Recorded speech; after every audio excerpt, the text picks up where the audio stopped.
It is your time. Show me my respect and bow down. You get to decide what kind of king you are going to be. Don't freeze. I never freeze. Congratulations on those two badass women you get to play in this movie. I want to ask about that. You have played various iconic characters, women who are fighters, independent and strong, but those were mostly on sci-fi and fantasy genres. Is it harder for you to find these kind of characters in more realistic stories? No, I just don't think they've been made as much as they could be.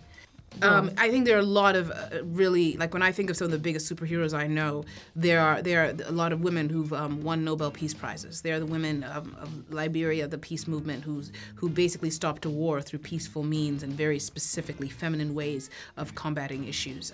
You know, there are women across the world who, you know, from her nation, from Wangari Maathai, you know, you watch a documentary on her, that's a superhero right there. The movie just hasn't been made. Do you know what I mean? And I think there are tons of women across the globe who are doing and have done very courageous things, and we don't know, the world doesn't know their stories. I always do this little competition where I say, you know, name 2 women who've won a Nobel Peace Prize. Go ahead. Exactly.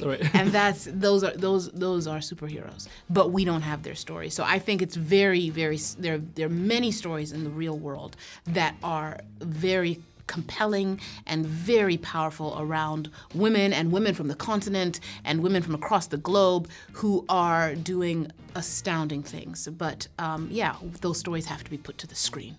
My favorite moment of the movie. No spoilers. No, it's not a spoiler. It's like a joke. Okay. The moment where you grab your wig and throw it at an enemy. Was it on the screen?